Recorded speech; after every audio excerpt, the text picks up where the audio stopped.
A racist police officer violently assaults a pregnant black woman on a quiet Georgia street. But her husband's relentless pursuit of justice sparks a movement that transforms pain into lasting change and inspires a nation.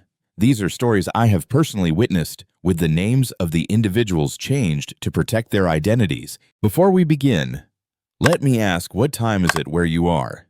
And where in the world are you watching from? Leave a comment below. I'd love to hear your story. Margaret Ellis had always loved the quiet hours just before sunset. The air in Marlow, Georgia, took on a honey gold hue that made the sidewalks glow like polished stone. At 42, she had carved a life out of calm routines, morning coffee with cinnamon, long hours at the town library where she worked, and slow evening walks home with a bag of fruit or a paperback tucked under one arm. That afternoon, she had finished cataloging a stack of donated history books and was humming an old Sam Cooke tune as she left the library. The warm wind carried the scent of gardenias and fresh-cut grass. She wasn't in a hurry. Her husband Thomas would still be finishing up sessions at the local Veterans Center, with her free hand resting protectively on her round, 8-month belly. She moved gently along the familiar sidewalk. Every step was deliberate, a reminder of the life growing inside her, a boy. They were told, one who already kicked with purpose like he had something to say. She had stopped by the corner store to buy a few oranges, Thomas's favorite, and now they nestled in a paper bag against her hip. The weight of them felt grounding, solid. Life, in that moment, felt peaceful. She thought about how she'd cook dinner, maybe play Nina Simone on the record player, and the way Thomas always lit a candle on their porch just before dark. These were the things she cherished, the small, ordinary miracles of an unremarkable day. She didn't know, as she turned onto Willow Street, that something would shatter that quiet, that just around the corner, a presence was waiting that would change everything. As Margaret rounded the corner onto Willow Street, her pace slowed, not from fatigue, though pregnancy certainly added a weight to her steps, but from something more instinctive, a shift in the air, a tension that wasn't there a moment ago. The street was nearly empty, save for a rusted-out sedan parked near the curb and a few porch lights beginning to flicker on in the late afternoon haze. Then, she heard it, the low, grumbling hum of a police cruiser engine creeping up behind her. She didn't turn around right away. In small towns like Marlow, police cars passed by all the time, often waving, occasionally stopping to ask about lost dogs or church events. But this time, the cruiser didn't keep moving. It rolled slowly beside her, keeping pace, as if assessing. Then came the sound, sharp and sudden, the tires grinding to a stop against the pavement. Margaret's heart quickened. She instinctively clutched her stomach, her other hand tightening around the paper bag of oranges. She turned her head slowly, catching sight of the officer as he stepped out of the vehicle. He was tall, broad, mid-50s, with a face like stone and eyes that scanned without warmth. His name tag read R. Bolton, a name she'd heard in passing, often whispered in the barbershop, sometimes followed by stories folks didn't finish out loud. "Ma'am, stop right there," he barked, his tone more command than courtesy. Margaret paused, puzzled. "I'm just walking home," she said gently, offering a polite smile that didn't quite reach her eyes. "Don't get smart with me," he snapped back. Taking a step closer, his hand hovered near his belt, close enough to make her pulse spike. "You look like you're loitering." That's suspicious. Loitering on her own sidewalk. She felt a flicker of heat rise in her chest, but swallowed it down. "Officer, I live just 2 blocks away. I said stop." He cut her off. His voice grew louder, drawing invisible lines she hadn't crossed, but was being punished for anyway. Margaret stood still, feet rooted in the sidewalk like trees in storm soil. She had grown up hearing stories from her grandmother about how to act in situations like this. Don't talk back. Keep your hands visible. Don't make sudden moves. And whatever you do, don't let fear show. But her stomach fluttered, and not from nerves. Her baby had shifted. Sensing the change, "Please," she said softly. "I'm not trying to cause any trouble." Bolton's eyes narrowed. The street, still and silent, felt like it was holding its breath. A curtain on a nearby porch twitched. Someone was watching. But no one came out. Margaret had broken no law. But in the space of that moment, she felt like a suspect in her own life. Her skin, her body, her presence suddenly marked, "Turn out your pockets," he said flatly. "I'm pregnant," she replied, her voice tight now. "I don't have pockets." But logic didn't matter anymore. Authority had become aggression. Bolton stepped forward again, his frame casting a shadow that stretched toward her like a threat. Margaret didn't move. She didn't dare. Her thoughts weren't on dignity or anger. They were on safety, hers and the small life she was carrying. And yet, as she stood there, trembling but upright, a part of her knew something terrible was coming.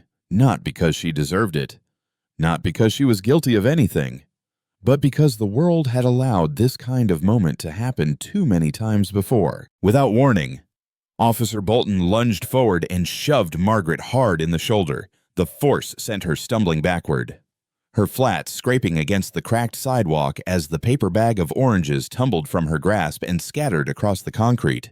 She gasped, her arms flailing instinctively to protect her belly as she fell. Her knees hit the ground first, followed by her hands, and then her side. She tried to roll, to cushion the blow to her abdomen, but it happened too fast. The breath shot out of her lungs like wind through a broken window. Pain exploded in her side, radiating across her belly like fire. She didn't cry out at first. Shock stole her voice, but then came the real blow, sudden and merciless. Bolton, towering above her, drove his boot into her midsection, right where her hands were clutching her unborn child. The kick wasn't loud, but it was decisive. It was the kind of blow that made silence scream. Margaret's mouth opened, but the sound came seconds later, a raw, anguished cry that pierced the empty street and echoed off the brick buildings. She collapsed fully now, curling around herself like a closing flower, her arms cradling her belly, her mind screaming one thing over and over: the baby. The baby. The baby. Around her, the world paused. A couple of bystanders across the street froze in place. One man pulled out his phone. Another shouted, "She's pregnant." "What the hell are you doing?" a woman sobbed from a nearby porch, her voice trembling as she fumbled to dial 911. But Bolton didn't flinch. He turned away, muttering something under his breath, already walking back toward his cruiser as if he'd swatted a fly. To him, Margaret didn't seem real. She was just another figure he could step over. But the cameras had seen it. The eyes of a shaken neighborhood had seen it. And as Margaret lay on the ground, unable to move, all she could do was pray not for justice. Not yet, but simply for life. Was the baby still okay? Had the kick done something irreversible? She could feel a dull throb beneath her ribs, a tightening inside her that she couldn't explain. Her palms scraped and bloodied, her face pressed against the concrete, still radiating the day's heat. She whispered through gritted teeth, "Please, just hold on." Her tears fell fast, mixing with dust and shame. But she didn't weep for herself. She wept for the small, innocent heartbeat she couldn't feel anymore. Minutes passed in slow, terrible silence. Sirens began to wail in the distance, but they felt too far away. The officer's car pulled off as if nothing had happened. Margaret didn't know who had called, who had watched, or who might tell her story. All she knew was that something sacred had been violated in broad daylight, and the world had paused to watch, but not to act. And somewhere, between pain and fear, she held on to the only thing she had left: hope that her child was still alive. Thomas Ellis was in the middle of a counseling session at the Marlow Veterans Support Center when his phone buzzed twice, then again, and then a call that wouldn't stop. The nurse's voice on the other end was calm, too calm. It was the kind of calm that made his chest tighten. "Your wife's been brought into the emergency room," she said. You should come immediately. That was all he needed to hear. Thomas didn't ask questions. He didn't even remember grabbing his keys or how he ended up running red lights down Main Street. The old Ford pickup screaming through the fading light. His thoughts came in fragments. Margaret, hospital, baby. The words tangled and repeated like a broken radio. By the time he pushed through the sliding doors of Marlowe Memorial, sweat clung to his shirt and fear sat heavy on his back. Diaz. Room 312. A nurse called out as she led him down the hall. Everything smelled like antiseptic and fluorescent light. When he finally entered the room, he saw her. Margaret lay pale against the hospital bed, her face streaked with dried tears, her lips split, one eye swollen, but her hands were still cradling her belly, as if her body's instinct to protect had never shut off. Thomas, she whispered, and the way she said his name nearly brought him to his knees. He rushed to her side, knelt beside the bed, and gripped her hand. "I'm here," he said, his voice thick and shaking. "I got you." Her eyes fluttered, finding his. "He kicked me," she said softly, those 3 words hitting harder than any punch. "He kicked me in the stomach." Tom, the fury rose so quickly in him that he thought he might snap the bedrail in half. But she needed calm, not fire. He swallowed the roar forming in his chest. A doctor entered then, explained quickly and clinically that the baby's heartbeat was present, but they were monitoring for signs of trauma, placental abruption, internal bleeding, stress. Thomas heard none of it. All he could do was stare at the bruise forming just below Margaret's ribs and pray that what lived inside her was still holding on. He remembered when they first found out it was a boy. She'd laughed so hard she cried. They'd painted the nursery in soft forest green, bought second-hand bookshelves, argued sweetly over names. And now it was all hanging by a thread because someone with a badge had decided that his wife, his beautiful, gentle, pregnant wife, was somehow a threat. That night, Thomas didn't leave her side. He held her hand while she slept and stared at the heart monitor, willing it to keep ticking. Every breath she took was a reminder that she was still here. Every beep was a prayer that their child would join her. And somewhere between midnight and morning, Thomas knew this wasn't going to end in that hospital room. What had happened to Margaret couldn't be allowed to fade. He didn't want vengeance. He wanted something deeper, something lasting. He wanted the truth to matter. By dawn, the video had gone viral, less than 40 seconds long. Shaky, but unmistakable. It showed everything: Margaret walking, Bolton shouting, the sudden shove, the sickening kick, and the way she crumpled to the ground like something broken. A neighbor had filmed it from their second-story window, initially afraid to intervene but brave enough to post it with a caption that read, "He kicked a pregnant woman like she was nothing. Say her name, Margaret Ellis." Within hours, it was everywhere. Local news stations looped it alongside headlines that barely captured the horror, while social media erupted with outrage. Comments poured in by the thousands, some offering support, others demanding answers, and still more asking the same haunting question: how many times does this have to happen? But Thomas wasn't reading the comments. He was still sitting beside Margaret, her hand in his. As the heart monitor pulsed steadily in the dim hospital light, nurses came and went, some pausing to offer kind words, some avoiding eye contact altogether. Outside the hospital, people began to gather, not shouting, not marching, just standing. First a few, then dozens. Candles flickered on the front steps. Someone placed a poster board against the wall. Justice for Margaret. Protect Black mothers. Thomas didn't ask them to come, but seeing them out there, faces solemn and still, gave him something he hadn't felt in the past 24 hours' strength. That afternoon, Thomas called an old friend from his time in the Navy, Marcus Avery, now a civil rights attorney in Atlanta. They hadn't spoken in years, but when Marcus picked up and heard his voice, he didn't hesitate. "I saw the video," Marcus said, voice grim. "What do you need?" Thomas replied with a single sentence: "Help me make sure this never happens to anyone else." From that moment, something shifted. Margaret was still healing, still bruised. But the silence around what happened to her was beginning to break. Marcus started working immediately, requesting records, filing complaints, pulling Bolton's disciplinary history. What he found was damning previous reports, buried complaints, all dismissed or quietly closed. The system hadn't failed by accident. It had been designed to look the other way. And Thomas, he began to speak, not to the media at first, but to people in waiting rooms, to neighbors, to the families gathered outside the hospital. He wasn't looking for revenge. He was demanding recognition. "My wife is not a headline," he said. "She is a human being, a mother, and this should have never happened." His words carried, not because they were loud, but because they were true.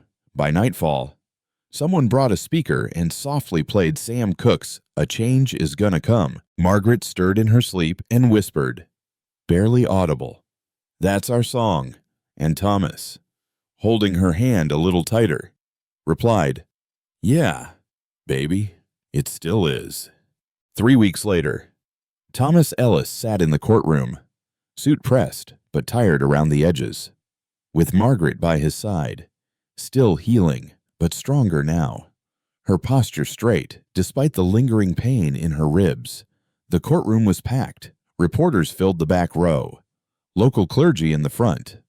Neighbors lined the walls. It wasn't just Marlowe watching, it was half the state by now. The video had shaken people. But what followed the silence from the department, the bland statement about internal review, and Officer Bolton being placed on paid administrative leave, had enraged them. The people weren't asking for outrage. They were asking for decency.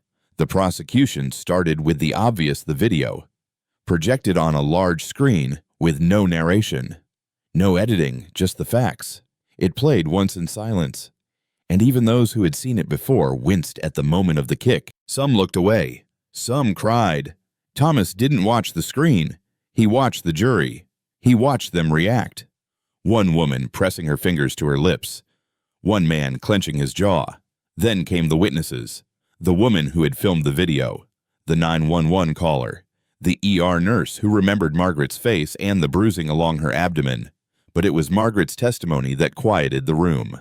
She walked to the stand slowly, wearing a soft blue dress and a scarf around her braided hair. Her voice trembled at first, but she spoke with clarity. "I wasn't doing anything wrong," she said. "I was walking home. I was going to surprise my husband with dinner." She described the moment she saw Bolton, how she tried to stay calm, how she followed everything she had been taught, but he didn't see a woman. She said, "He didn't see a mother. He saw something else, and he decided I didn't belong on that sidewalk." She paused, her hands resting gently on her belly, then added, "I thought I lost my son that day." Her words hung in the air long after she stepped down. The defense, scrambling, leaned into tired excuses. They claimed Bolton felt threatened, that Margaret was uncooperative, that there were complicating factors the video didn't capture. But the jury wasn't buying it. The truth had already been seen. And once seen, it could not be unseen. When the verdict was read guilty on all counts, Thomas exhaled as if he'd been holding his breath for 3 weeks straight. Margaret's hand found his, trembling but warm. There was no cheering in the courtroom, no shouts, just silence, full, emotional, dignified. As they stepped outside, flash bulbs exploded. But Thomas didn't speak right away. He looked at Margaret, who gave a small nod. Then he faced the cameras and said simply, "This isn't the end. It's just the beginning." And across Marlowe, across Georgia, across every living room where that video had reached, people knew he meant it, because justice might have come in the form of a verdict, but healing that would take something much more. The morning their son was born, the world was quiet again, not in the way it had been before the assault, but in a way that felt earned, like the moment after a long storm when the sky doesn't apologize. It just softens. It was a Sunday, late spring, the sun not yet risen when Margaret shook Thomas awake. her voice calm but certain. "It's time," she whispered, and he was up in an instant, grabbing the go-bag, helping her into the car. There were no cameras this time, no protesters, no speeches, just a man and a woman, weary but hopeful, driving through still streets toward the future they'd nearly lost. Labor was long. Margaret gritted her teeth through every contraction, refusing more painkillers than the nurses recommended. "I've felt worse," she said, smiling through a sweat-soaked brow. Thomas never left her side. He wiped her face with a cool cloth, whispered old Navy cadences in a soft rhythm to keep her breathing steady, held her hand as she squeezed his hard enough to leave marks. When the baby arrived, pink, crying, perfect, it felt like the room exhaled with them. A boy, healthy, already strong in the lungs. Margaret cried first, then Thomas, and they named him Isaiah after her grandfather, after the prophet, after the promise of something made new. The nurses cooed. The doctor smiled. And for a few hours, the world outside paused. Back home, news of the verdict was still making its rounds. Editorials called it a turning point for accountability. Activists praised the jury's decision. But for Thomas and Margaret, the real victory was asleep in a blanket in her arms. In the days that followed, they stayed quiet, not out of fear or exhaustion, but to protect the sacredness of that moment, their new family, intact. But the silence wouldn't last forever. Marcus called the second night home, his voice half whispered, like he didn't want to disturb the peace. "We've had hundreds of people reach out," he said. "They want to help. They want to do something. It's not just about Bolton anymore." Thomas listened, watching Isaiah sleep on Margaret's chest. "Then let's make it count," he replied, and so began the earliest sketches of the Ellis Foundation. It started small, one desk in their dining room, a few volunteers from the community center, Margaret making calls while Isaiah napped beside her. They drafted goals, legal aid for families impacted by police violence, trauma counseling for survivors, education workshops about civil rights and community organizing. They didn't want to be politicians or martyrs. They just wanted change to mean something. And change, as they were learning, didn't come from shouting alone. It came from staying, from building, from refusing to look away. One morning, Thomas opened an envelope that had no return address. Inside was a single note written in a neat, trembling hand. "Thank you for not letting them forget her name, because now we remember ours too." He folded it slowly, looked over at Margaret holding Isaiah, and whispered, "We're not done yet." 1 year later, the Ellis Foundation had grown into something no one, not even Thomas or Margaret, could have imagined. What began as a quiet promise in a hospital room had blossomed into a vibrant, community-driven force with real momentum.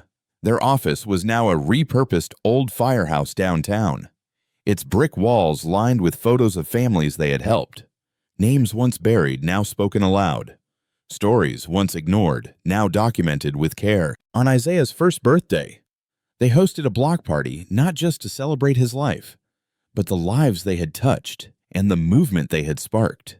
The street was closed off. Local musicians played jazz and gospel under string lights, and neighbors brought food that reminded everyone of home. Margaret held Isaiah on her hip, swaying gently to the rhythm, while Thomas stood behind the mic, looking out over a sea of faces: teachers, veterans, students, city workers, all there because they believed justice. He said, glancing down at his son, "Isn't a destination, it's a habit. It's something we practice every single day, for our children, for each other." The applause wasn't loud, but it was steady, honest, like everything they had built. As the sun dipped behind the rooftops and children danced barefoot in the grass, Margaret leaned her head on Thomas's shoulder and whispered, "We're still standing." He smiled, watching Isaiah take wobbly steps across the pavement toward a group of giggling toddlers. "We are," he said, voice steady with conviction, "and we're not done walking yet." Thank you for watching this story all the way to the end. If it moved you, if it made you think, or simply reminded you of the power of standing up for what's right, please take a moment to like this video. Leave a comment below to share your thoughts or your own story. And subscribe to our channel so you never miss the stories that matter. Your voice helps us keep the conversation going, and your support helps us shine a light where it's needed most.